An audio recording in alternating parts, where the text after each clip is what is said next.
तो hey guys, welcome back my YouTube channel. और इस वीडियो में आप सभी का स्वागत है। और इस वीडियो में बात करने वाला हूँ how I got 67 marks in taxation.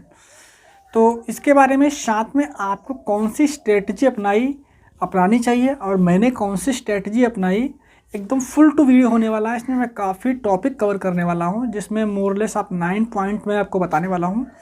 लेकिन ये 9 पॉइंट आपके टैक्सेशन में एग्जम्पशन कंफर्म कर देगा। तो you can follow these step, you got also result. तो आपको ये स्टेप फॉलो करना है। और साथ में एक चीज़ का आपको बहुत ध्यान देना है कि मे बी हो सकता है वीडियो को आप स्पीड एडजस्ट कर लीजिए, 1.5 या 2x में भी देख सकते हो। लेकिन आप जितने मैं पॉइंट में बात कर रहा हूँ, अगर आपने इसे कहीं पे नोट डाउन कर लिया तो माय फ्रेंड आपका बता रहा हूँ आपका टैक्सेशन एग्जम्पशन एकदम क्लियर है, क्योंकि आप प्रॉपर तरीके से आप चीज़ों को अप्लाई कर पाएंगे। क्योंकि अगर आप लिखते नहीं कहीं पे हो तो आपके सारे इम्प्लीमेंट करना पॉसिबल नहीं होगा, क्योंकि जब तक वीडियो देखे तब तक पॉइंट याद है, उसके बाद आप पॉइंट को भूल जाएंगे। तो you can try to written down any place, try करो कि आप टैक्सेशन के बुक में या तो नोट्स में आप नोट डाउन कर लीजिए इस 9 पॉइंट को, क्योंकि ये आपके टैक्सेशन में काफ़ी अच्छे नंबर स्कोर करने में हेल्प करेगा। फर्स्ट पॉइंट, अगर मैं फर्स्ट पॉइंट की बात करूं तो जो कि आपके 40 से 50% काम आपका डन हो जाता है चूजिंग बेस्ट टीचर। अगर आपने एक बेस्ट टीचर को चूज़ कर लिया है तो आपका जो 50 से 40% काम है ऑलरेडी डन हो जाता है।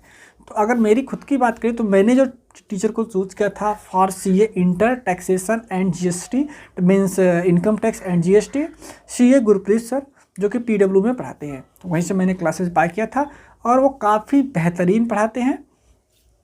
और साथ ही में अगर मैं रिवीजन के लिए बात करूं तो मैंने रिवीजन स्पेशली इनकम टैक्स का रिवीजन मैंने BB सर से किया था, जो कि यूट्यूब पे उनका revision lecture time to time आता रहता है।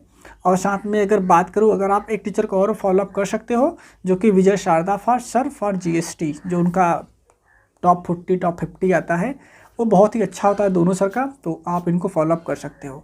साथ ही में मैं आपसे एक और रिक्वेस्ट करूँगा कि आपने किन टीचर से पढ़ा और उनका रेटिंग क्या रहा, कैसा रिव्यू रहा। आप टीचर का नाम साथ में रिव्यू बताइए कि वो कैसे पढ़ाते हैं, ताकि जो ये वीडियो और लोग देख रहा है उनका एक प्रकार से हेल्प हो जाए।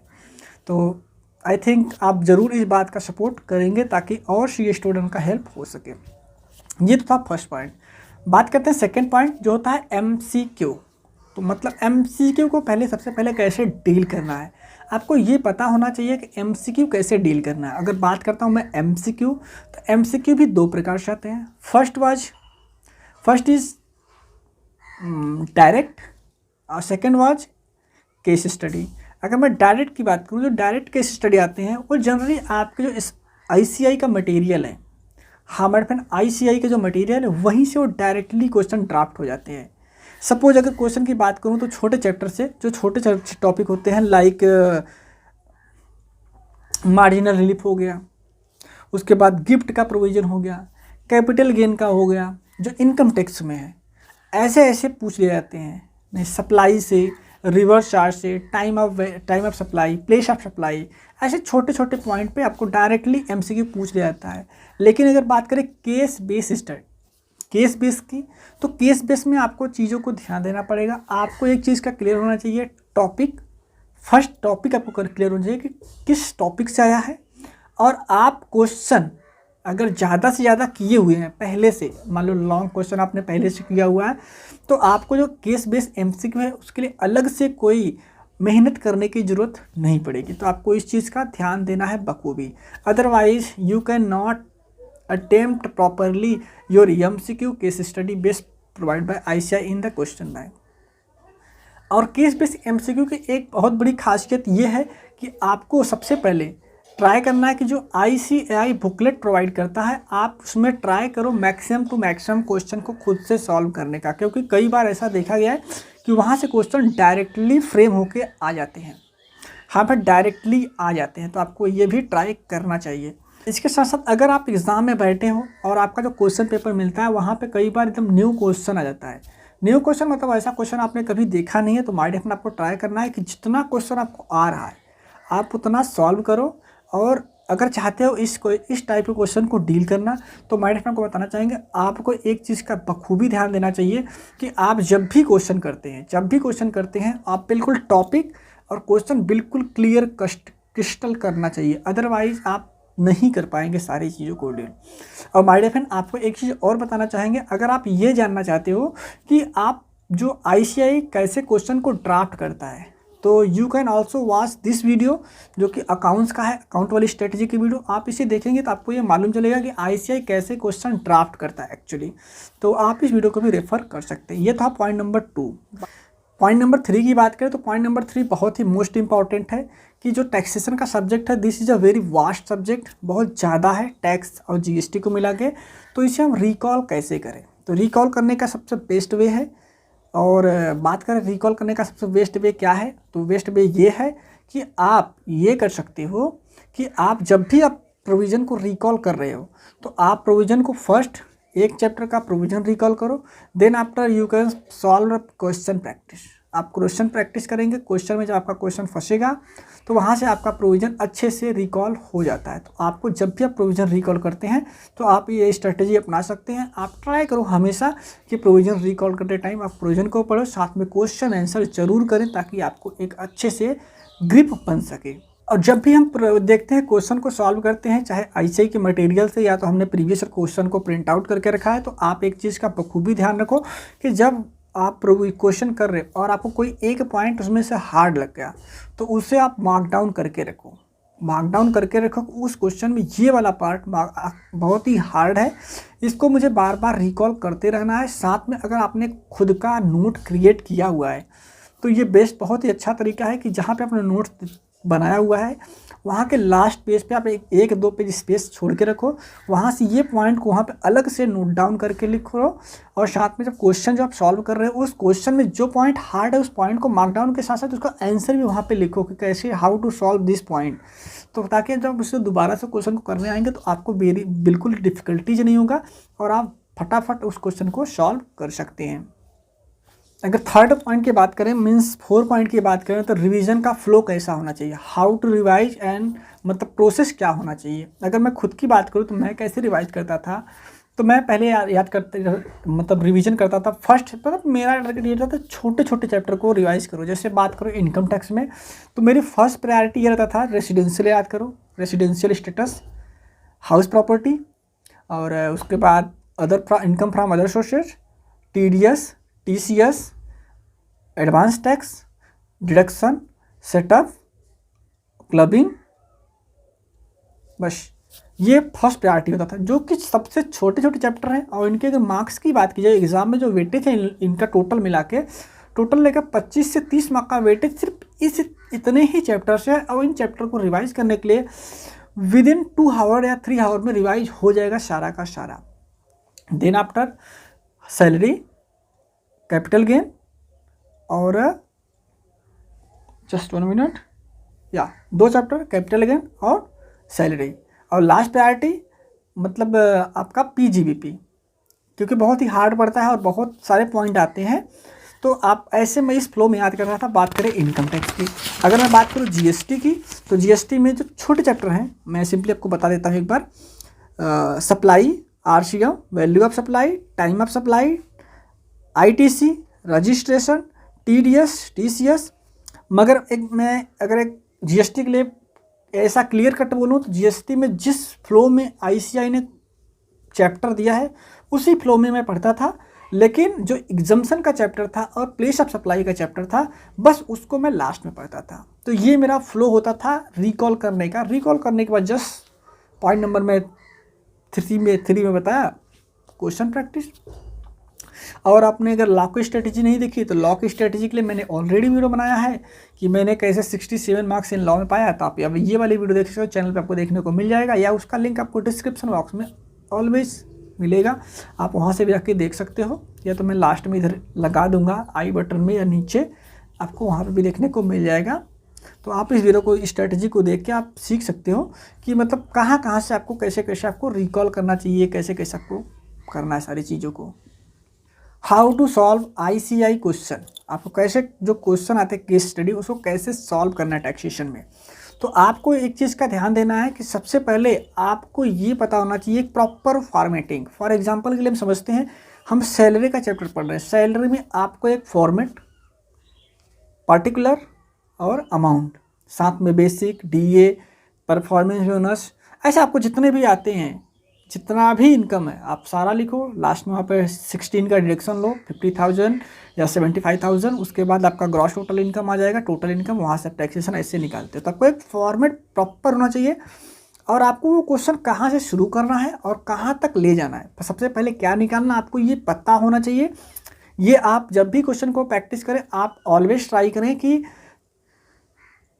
लिख के ही करें, रिटन डाउन में ही करें, और कुछ क्वेश्चन को रिटन डाउन में एंड कुछ क्वेश्चन को जो लगता है आपको इजी है आप उसे कैलकुलेटर पे सॉल्व करें। और एक चीज़ बिल्कुल बहुत ध्यान से आपको सुननी है, क्योंकि ये आपके एग्ज़ाम का रिजल्ट बदल सकता है। वो क्या पॉइंट है कि जब भी आप कैलकुलेटर पर जब सॉल्व करते हैं, अगर आपका आंसर मिसमैच होता है तो आपको एक चीज़ का ध्यान रखना है कि सिली मिस्टेक आपसे हो रहा है कि नहीं हो रहा है। क्या अगर आपके साथ सिली मिस्टेक हो रहा है तो आपको हमेशा डबल चेक कर लेना चाहिए। आप एग्ज़ाम में हैं तो एक बार आप डबल चेक कर लीजिए, क्योंकि आप आता वो क्वेश्चन गलत करके आएंगे तो मे भी कुछ भी नंबर नहीं मिले, लेकिन सही क्वेश्चन रहेगा तो आपको अच्छा नंबर देखने को मिल जाएगा। तो आपको एक चीज़ का भी ध्यान रखना है, आप ट्राई करो ज़्यादा से ज़्यादा क्वेश्चन करने का, जितना ज़्यादा क्वेश्चन करोगे उतना ही अच्छा रहेगा, क्योंकि जितना ज़्यादा क्वेश्चन को प्रैक्टिस करेंगे, जितना प्रैक्टिस करने का मतलब ये नहीं ICI में जितने क्वेश्चन है सारे करो, प्रीवियस ईयर को क्वेश्चन करो, MTP RTP सारे के सारे करो, क्योंकि इससे आपको एडवांटेज मिलने वाला है। और जितना आप नए नए क्वेश्चन करते जाएंगे उतना आपको नए नए पॉइंट दिखते जाएंगे, और आपको कोई नया पॉइंट ऐसा मान लो मिला, आपको पॉइंट पहले से नहीं पता था कि how to deal this point, तो आपको क्या करना है, उस पॉइंट को अपने नोट में पीछे साइड में, तो 2 पेज आपने छोड़ा उस पर आप लिख के रखो कि ये पॉइंट को इस प्रकार से डील करते हैं, साथ में जिस क्वेश्चन में मिला उस क्वेश्चन में भी नीचे मार्क डाउन करके रखो, साथ में उसका point how to solve this point उसे भी वहाँ पे लिख के रखो, क्योंकि ये आपके एग्जाम के टाइम में काफ़ी हेल्प करने वाला है, otherwise you forgotten this point.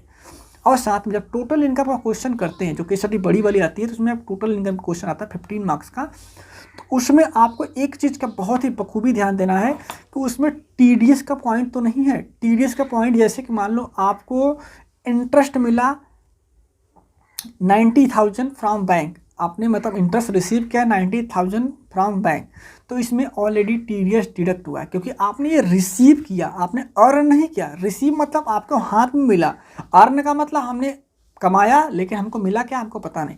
Earn करना मतलब टोटल हमने अर्न 1 लाख किया, 10% TDS कटा और हमको रिसीव कितना हुआ 90,000। तो कभी कभी एग्जाम में ये भी देता है कि हमने 90,000 रिसीव्ड, तो आपको ये पॉइंट का भी ध्यान देना है। This is a very important point in your examination.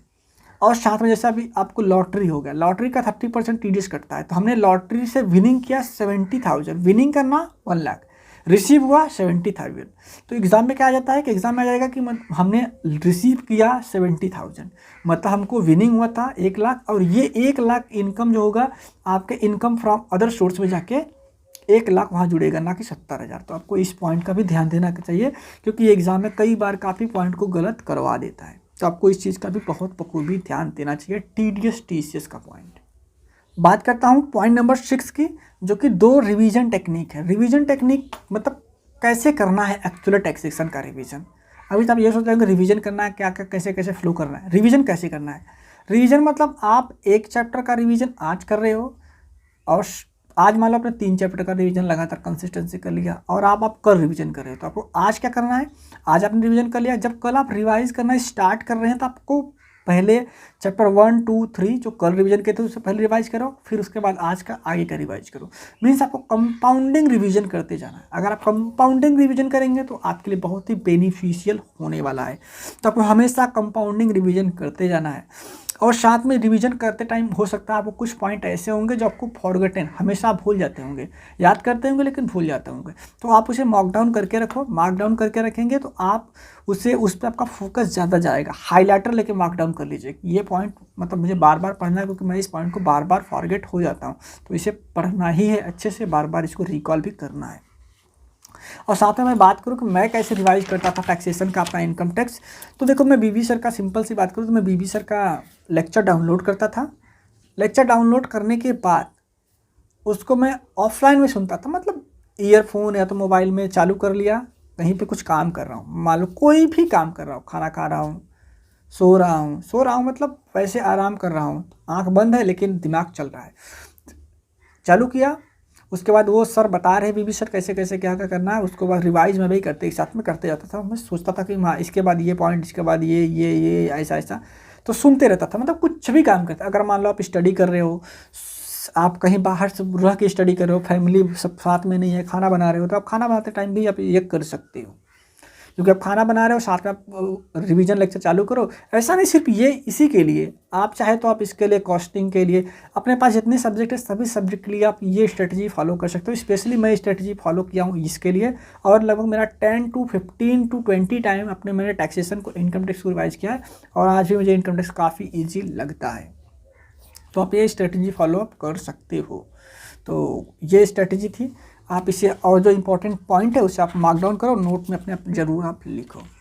अब बात करते हैं पॉइंट नंबर 7 की। तो पॉइंट नंबर 7 में बात करता हूँ 1.5 डे स्ट्रेटजी। आपको 1.5 डे में क्या आपकी स्ट्रेटजी होनी चाहिए। अगर मैं बात करूँ खुद की, तो मेरी स्ट्रेटजी ये रहती थी कि मैं सबसे पहले जो छोटे चैप्टर, लाइक जो मैंने आपको बताया चैप्टर जो कि इम्पोर्टेंट वाले, आपका residential status, TDS, TCS, house property, other source, setup, clubbing, carry forward, ये डिडक्शन, ये सबको मैं पहले फर्स्ट डे जिस दिन हम आए उसी दिन इतना हो जाना चाहिए, एटलीस्ट इतना हो जाना चाहिए।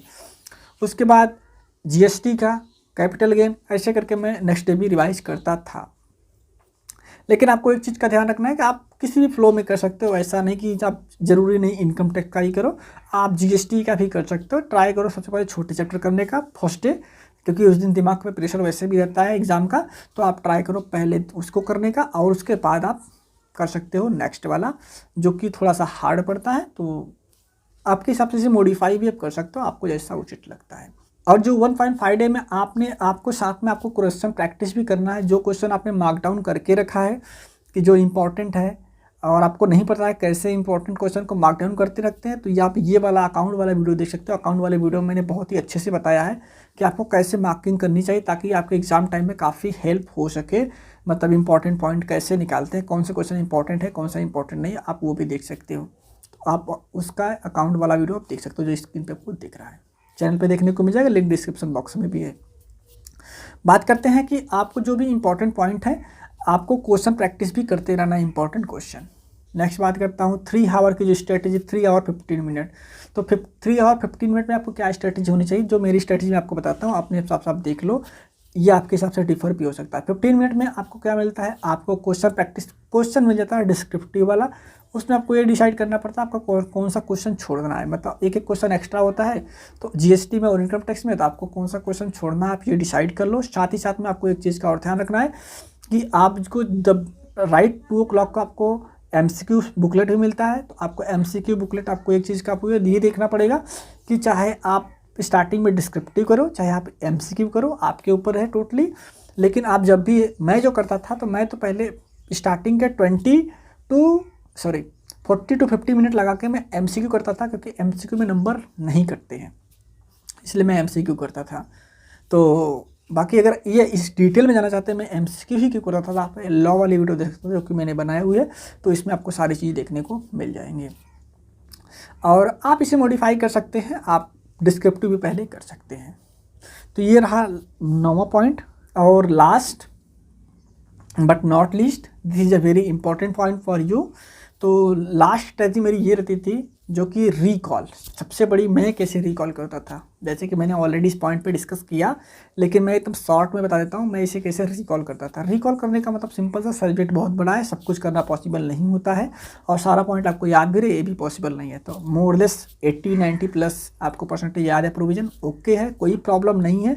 बेस्ट क्या तरीका है रिकॉल करने का, आप क्वेश्चन प्रैक्टिस करो, बहुत अच्छे से रिकॉल हो जाता है।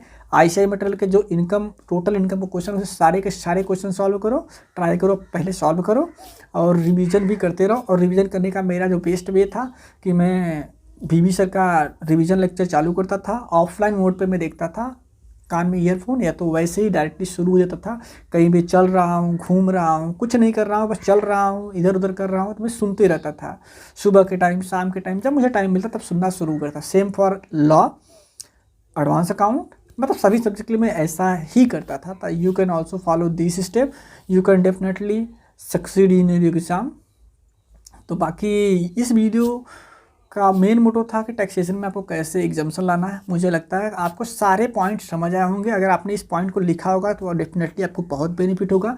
और अगर आपको ये सारी चीज़ समझ आए होंगी तो एक प्यारा सा कमेंट करिए कि I am a CA finalist. अगर आपने यहाँ तक वीडियो देख लिया तो आप लिख के जाइए, ज़रूर लिख के जाइएगा, ताकि मुझे भी पता चल सके कितने लोग वीडियो लास्ट तक देखे। आप टाइप करिए आई एम CA फाइनलिस्ट और वीडियो को लाइक करें ताकि ज़्यादा से ज़्यादा लोगों की रीच पहुँचे। बाकी इस वीडियो में यहीं तक, और चैनल को सब्सक्राइब करिए। बाकी bye bye and take care. अगर आपका कोई स्पेसिफिक सवाल है तो आप हमें कमेंट बॉक्स में पूछ सकते हैं, मैं ट्राई करूँगा कि आपको उसका ही रिप्लाई देने का। चलिए मैं तब तक नेक्स्ट टाइम में, bye bye and take care.